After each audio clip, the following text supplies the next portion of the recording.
नमस्कार, उत्तराखंड बुलेटिन में आप सभी का स्वागत है। मैं हूं आपके साथ सपना नौवार। शुरुआत करते हैं बुलेटिन की। मुख्यमंत्री पुष्कर सिंह धामी 30 अक्टूबर को बिहार में 2 चुनावी रैली को संबोधित करेंगे।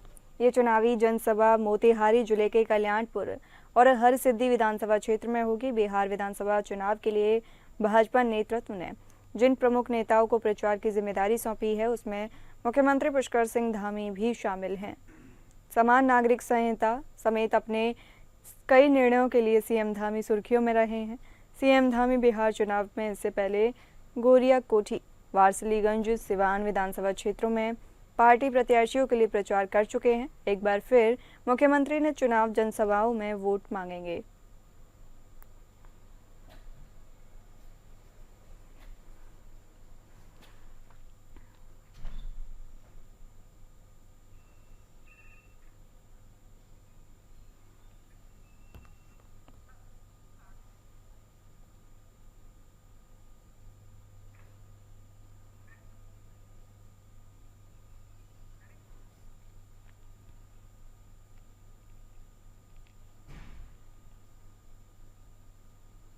बिहार में हो रहे विधानसभा चुनाव के दौरान उत्तराखंड बीजेपी के तमाम कार्यकर्ता और पदाधिकारी चुनाव प्रचार में जुटे हैं। मुख्यमंत्री पुष्कर सिंह धामी की जनसभाएं हो रही हैं। भाजपा के बड़े पदाधिकारी प्रचार में जुटे हैं। कई विधायक भी बिहार में चुनाव प्रचार कर रहे हैं।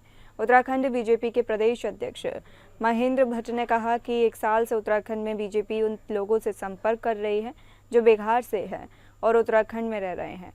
अब छठ पूजा के बाद वो लोग अपने घरों में जाएंगे और वहां पर जाकर बीजेपी और एनडीए के पक्ष में मतदान करेंगे। महेंद्र भट्ट ने कहा कि बिहार में बीजेपी की जीत होगी और एनडीए की सरकार बनेगी।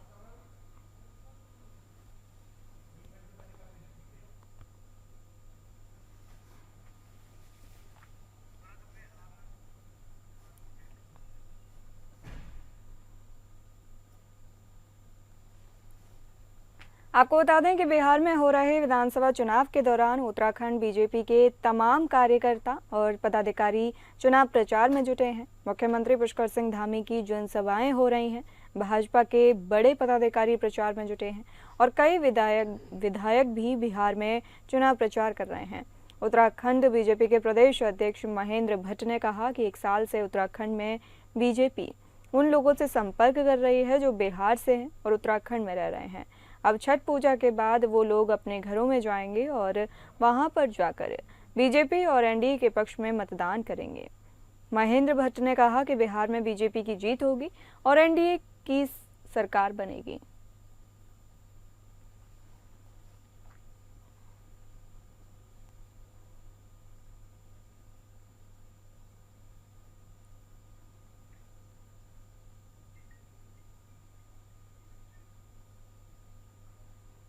देहरादून में सांसद खेल महोत्सव का आगाज हो चुका है। बता दें, सीएम धामी ने कार्यक्रम का शुभारंभ किया। खिलाड़ियों ने 103 पदक जीतकर राज्य का नाम रोशन किया। देहरादून के राजीव गांधी नवोदय विद्यालय नूनखेड़ा में आज सांसद खेल महोत्सव का भव्य आगाज हुआ। मुख्यमंत्री पुष्कर सिंह धामी ने कार्यक्रम का शुभारंभ किया, जिसमें राज्यसभा सांसद डॉक्टर नरेश बंसल सहित कई जनप्रतिनिधि मौजूद रहे। इस खेल महोत्सव के तहत ब्लॉक स्तरीय खेल 12 अक्टूबर से 13 नवंबर और जिला स्तरीय प्रतियोगिताएं 20 से 25 दिसंबर तक आयोजित की जाएगी। कार्यक्रम में मुख्यमंत्री ने कहा कि प्रधानमंत्री नरेंद्र मोदी के नेतृत्व में देश में खेलों को नई दिशा मिली है। उन्होंने बताया कि प्रदेश में नई खेल नीति लागू की गई है। मुख्यमंत्री उदयमान खिलाड़ी योजना शुरू की गई है और 8 शहरों में 23 खेल अकादमियों की स्थापना की जा रही है। सीएम ने कहा कि राष्ट्रीय खेलों में उत्तराखंड के खिलाड़ियों ने 103 पदक जीतकर राज्य का नाम रोशन किया है। उन्होंने सभी खिलाड़ियों को शुभकामनाएं देते हुए कहा कि सरकार हर संभव सहयोग के साथ उनके साथ खड़ी है। पहले के समय में था कि कम साधन है, संसाधन है, कौशल नहीं प्राप्त हो पाता था। अब ये सबको कौशल प्राप्त होगा। ये युवाओं के भविष्य के लिए बहुत महत्वपूर्ण होगा। उनको हर क्षेत्र में आगे बढ़ने का कौशल मिलेगा। हर प्रकार से वो स्किल होंगे, पारंगत होंगे, किसी भी क्षेत्र में आगे बढ़ सके। के सर्वांगीण विकास के लिए पहली सीढ़ी बच्चों का हष्ट पुष्ट होना, खेलों में पारंगत होना और उनके अंदर स्पोर्ट्समैन स्पिरिट पैदा होना, ये विकास की प्रथम शर्तें हैं, प्रथम आवश्यकताएं हैं। उसकी दृष्टि से क्योंकि 2047 तक विकसित भारत का निर्माण करना है, तो उसमें चारों तरफ जो प्रयास हो रहे हैं, उसमें एक प्रयास ये भी है कि जो हमारा जनसांख्यिक प्रभाव है, उसमें जो हमारे बालक हैं, बालिकाएं हैं, वो शारीरिक दृष्टि से सक्षम होकर के आगे निकल कर आएँ और उनके अंदर संवेदना, करुणा और स्पोर्ट्समैन स्पिरिट पैदा हो, उसकी दृष्टि से सारे खेलों का आयोजन। खटीमा दौरे पर सीएम धामी है। सीएम धामी ने खटीमा में जनता से मुलाकात की। मुख्यमंत्री पुष्कर सिंह धामी ने खटीमा प्रवास के दूसरे दिन अपने आवास नगला तराई और कैंप कार्यालय लोहिया हेड में जनप्रतिनिधियों और आम जनता से भेंट कर जन समस्याएं सुनी। उन्होंने जनता की बात ध्यानपूर्वक सुनते हुए संबंधित अधिकारियों को त्वरित समाधान के निर्देश दिए। मुख्यमंत्री ने कहा कि जनता की समस्याओं का निस्तारण सरकार की सर्वोच्च प्राथमिकता है। इस अवसर पर अध्यक्ष जिला पंचायत अजय मौर्य, नगरपालिका अध्यक्ष रमेश चंद्र जोशी, दर्जा मंत्री अनिल कपूर डब्बू, शंकर कोरंगा, फरजाना बेगम सहित कई जनप्रतिनिधि मौजूद रहे। जिलाधिकारी नितिन सिंह भदौरिया, वरिष्ठ पुलिस अधीक्षक मणिकांत मिश्रा, सीडीओ देवेश शासनी, अपर जिलाधिकारी कौस्तुभ मिश्रा, एसपी सिटी डॉक्टर उत्तम सिंह नेगी, उप जिलाधिकारी तुषार सैनी समेत विभिन्न विभागों के अधिकारी भी मौजूद रहे। मुख्यमंत्री ने सभी से क्षेत्रीय विकास और जनसेवा में समन्वय बनाकर कार्य करने का आह्वान किया।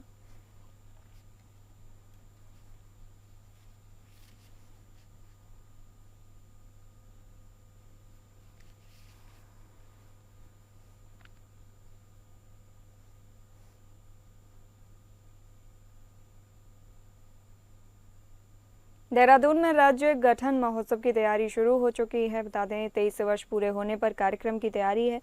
मुख्यमंत्री पुष्कर सिंह धामी ने राज्य गठन के 25 वर्ष पूरे होने के अवसर पर इसे रजत जयंती वर्ष के रूप में मनाने की घोषणा की है।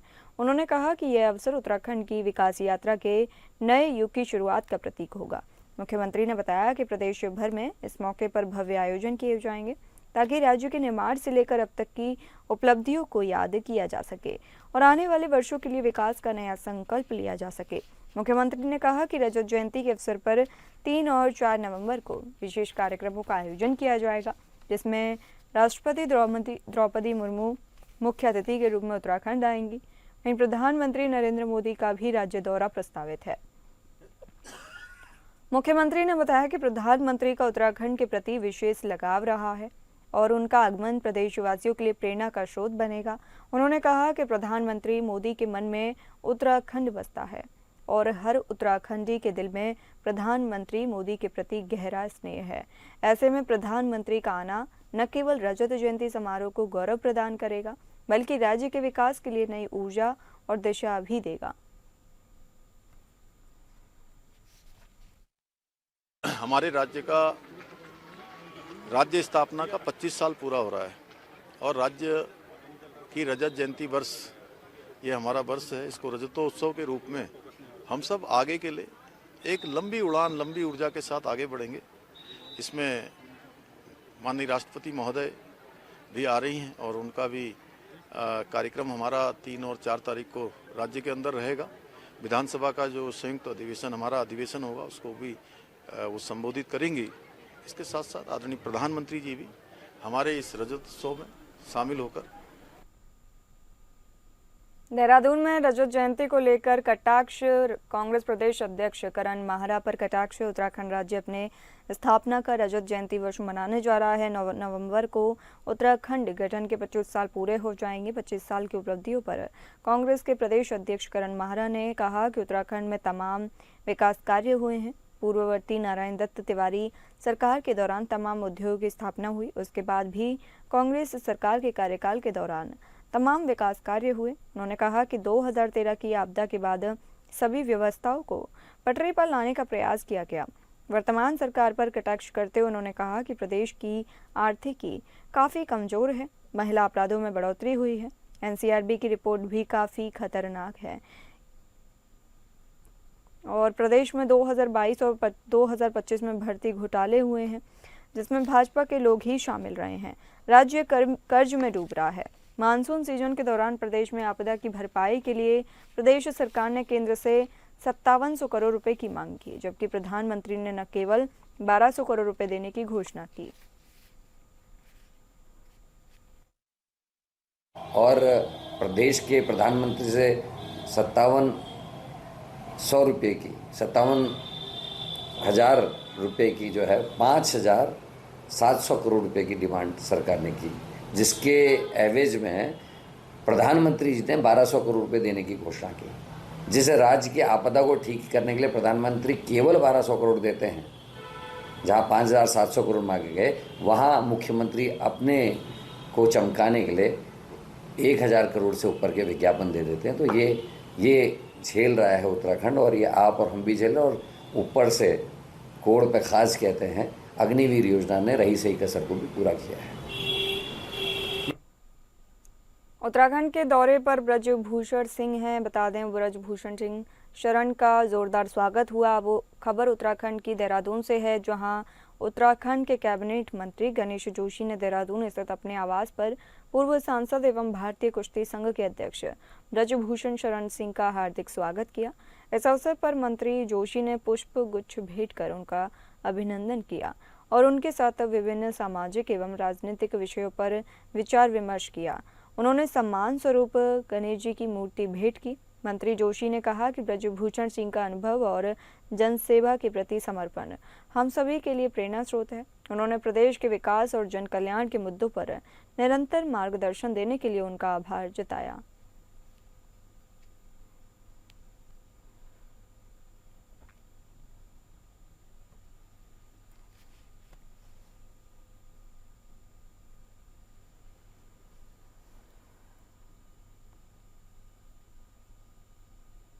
उत्तराखंड में हुए चर्चित पेपर लीक मामले पर अब जांच की कमान सीबीआई को सौंपी जा रही है। संबंध में डीओपीटी से नोटिफिकेशन जारी हो चुका है, जिसके बाद सीबीआई जल्द ही केस रजिस्टर करेगी।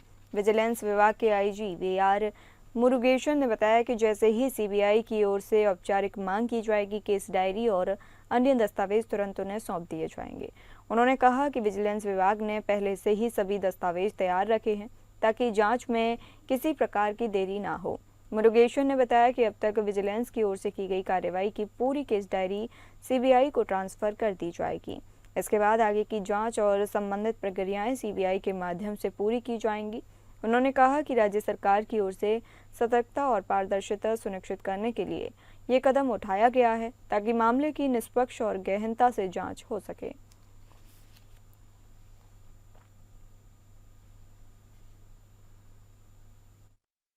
उस पर अभी सीबीआई का जो डीओपीटी में नोटिफिकेशन होना है वो गया है, और सीबीआई रजिस्टर करेगी केस। फिर उसके बाद हमारे केस डायरीज जो घटी होगा वो उनको ट्रांसफ़र कर दिया जाएगा। वो फिर उसके बाद आगे कार्रवाई सीबीआई करेगी।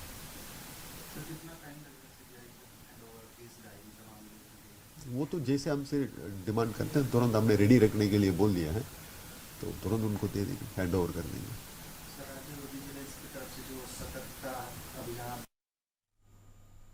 देहरादून में बागवानी किसानों ने प्रदर्शन किया। बता दें आपको, देहरादून के गांधी पार्क के बाहर बागवानी किसानों ने एकत्रित होकर प्रदर्शन किया, जहां उनके समर्थन में कांग्रेस अध्यक्ष करण माहरा और उत्तराखंड क्रांति दल के नेता भी मौजूद रहे।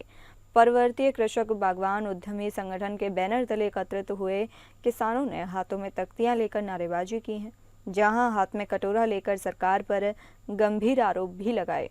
कृषकों का आरोप है कि पहले सरकार ने बड़े बड़े सपने दिखाने का काम किया, लेकिन अब उनका सब्सिडी छोड़िए मूल पैसा भी बागवानी में लग चुका है।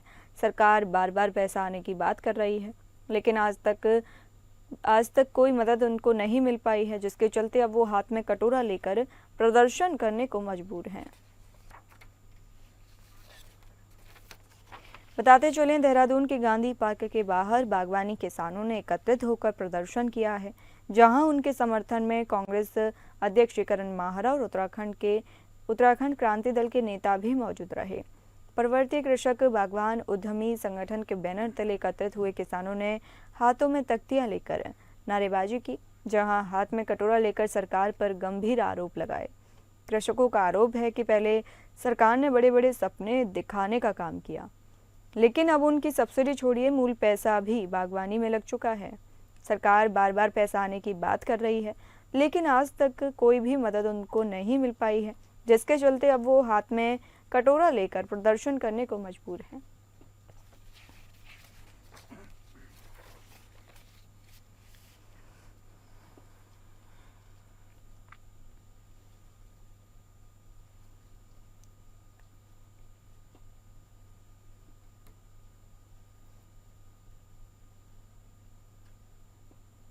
देहरादून में वाहनों को अब देना होगा ग्रीन सेस टैक्स। दिसंबर 2025 से उत्तराखंड आने वाले दूसरे राज्यों के वाहनों को अब ग्रीन सेस के नाम से टैक्स देना होगा। उत्तराखंड राज्य सरकार ने फैसला लिया है कि बाहरी राज्यों के वाहनों को उत्तराखंड प्रवेश करने पर एंट्री टैक्स के तौर पर ग्रीन सेस देना होगा। राज्य सरकार ने इसको लेकर आदेश जारी कर दिया है। सीएम पुष्कर सिंह धामी ने बताया कि दिसंबर महीने में उत्तराखंड में एंट्री करने वाले वाहनों से ग्रीन सेस लेना शुरू कर दिया जाएगा। जानकारी के मुताबिक दूसरे राज्य से आने वाली हर प्रकार की गाड़ी के फास्टैग से ऑटोमेटिक पैसे कट जाएंगे। इस सारी प्रक्रिया में एनपीआर कैमरों की नज़र में रहेगी। अपर आयुक्त परिवहन एसके सिंह ने यह जानकारी दी और जानकारी देते हुए बताया कि इस ग्रीन सेस से हर साल लगभग 100 करोड़ 150 करोड़ रुपए सरकार को राजस्व मिलने का अनुमान है। उत्तराखंड परिवहन विभाग ने इस पूरी प्रक्रिया को पारदर्शी और आधुनिक बनाने के लिए एक प्राइवेट कंपनी से करार किया है, जो उत्तराखंड राज्य की सीमाओं पर 16 जगहों पर लगे ऑटोमेटेड नंबर प्लेट रिकग्निशन पर एएनपीआर कैमरों के जरिए दूसरे राज्यों से आने वाले वाहनों की पहचान करेगी। इन एएनपीआर कैमरे गढ़वाल और कुमाऊं मंडल की सीमाओं पर 16 स्थानों पर लगाए गए हैं, जिसमें एक एंट्री गेट हिमाचल प्रदेश के पांवटा साहिब के पास और बाकी के कैमरे यूपी बॉर्डर पर लगाए गए हैं।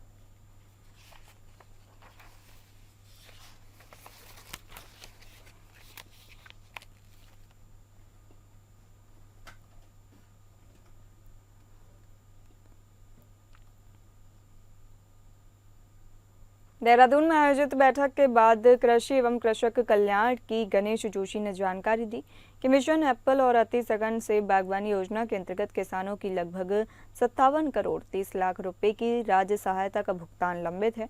इस राशि में से 35 करोड़ रुपए की बजट व्यवस्था वित्तीय वर्ष 2025-26 में की गई है, जबकि शेष राशि अनुपूरक बजट या राज्य आकस्मिकता निधि से उपलब्ध कराई जाएगी। मंत्री ने बताया कि किसानों को शीघ्र राहत देने के लिए बागानों का भौतिक सत्यापन कार्य शुरू कर दिया गया है। कृषि मंत्री गणेश जोशी ने कहा कि कृषक के हित सरकार की सर्वोच्च प्राथमिकता है। उन्होंने सभी जिला उद्यान अधिकारियों को निर्देश दिया कि व्यक्तिगत रुचि लेकर सत्यापन और अन्य औपचारिकताएं जल्द पूरी करें, ताकि किसानों को लंबित राज्य सहायता का भुगतान बिना विलंब सुनिश्चित हो सके। नौगांव, उत्तरकाशी और चक्राता देहरादून में सत्यापन कार्य शुरू हो गया है। कल चीफ सेक्रेटरी से बातचीत की। हमारे चीफ सेक्रेटरी, हमारे वित्त सेक्रेटरी, हमारे सेक्रेटरी और लॉ सेक्रेटरी साथ बैठे और हमने अब 22 की पेमेंट भी होगी। सिर्फ हम उनकी सूचना इंक्वायरी जो विभाग है उसको दे देंगे और अब आज से उनका सत्यापन और सत्यापन होगा। सत्यापन के तुरंत बाद 35 करोड़ रुपया हमने इसके लिए बाकायदा व्यवस्था कर रखी है और कहीं और आवश्यकता क्लेम अगर उससे ज़्यादा होंगे तो और भी व्यवस्था रहेगी।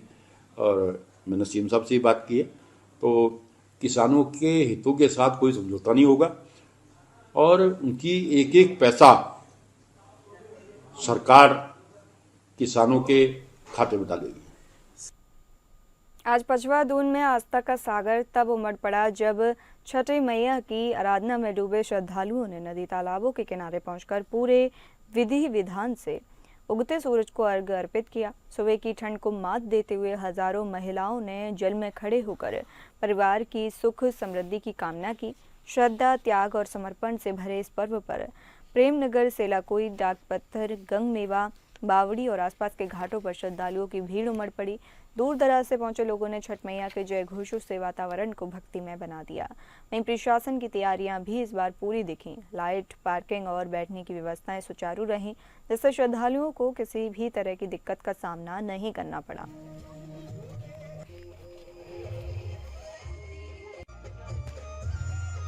भैया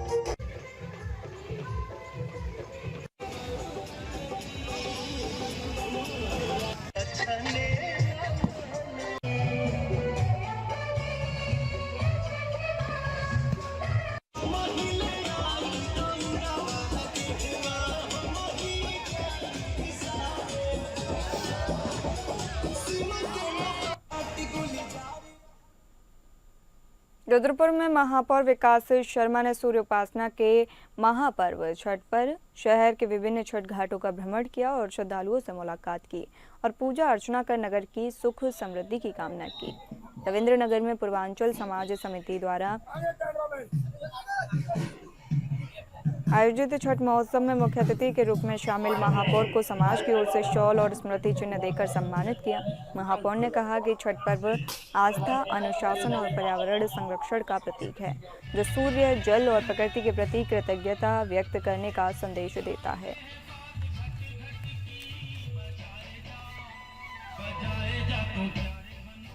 अद्भुत संस्कृति है हमारी, अद्भुत ये व्रत है। 4 दिन तक चलने वाला है व्रत, जहाँ सूर्य उगने पे भी हम अर्घ देते हैं और सूर्य के अस्त होने पर भी हम अर्घ देते हैं। आज सूर्य उदय होने पर अर्घ देकर इस व्रत का प्रयाण किया जाता है और ये वास्तव में अद्भुत संस्कृति है। और हमने भी इस संस्कृति में शामिल होकर नगर निगम क्षेत्र के अंतर्गत जितने भी घाट है उन सबको सजाने का काम किया था और उस पे सारी व्यवस्थाएं, लाइट है, टेंट करने का भी काम नगर निगम द्वारा किया गया है। आज यहाँ उपस्थित होकर मैंने भी भगवान सूर्य को अर्घ अर्पण किया है और सबके साथ पूजा में शामिल हुआ हूँ। आस्था और भक्ति के महापर्व छठ पूजा की अनुपम छटा आज रामबाग गांव के समीप स्थित छठ घाट पर देखने को मिली। सूर्योपासना का ये 4 दिवसीय पर्व नहाए खाए से शुरू होकर आज उगते हुए सूर्य को अर्घ देने के साथ संपन्न हो गया। डूबते हुए सूर्य को पहला अर्घ देकर भक्तों ने उनसे सुख, समृद्धि और संतान की दीर्घायु का आशीर्वाद मांगा। घाट का नज़ारा बेहद बेहंगम था, जब हजारों की संख्या में व्रती जल में खड़े होकर हाथ में सूप और फलों से भरा दौरा लिए भगवान भास्कर को नमन कर रहे थे।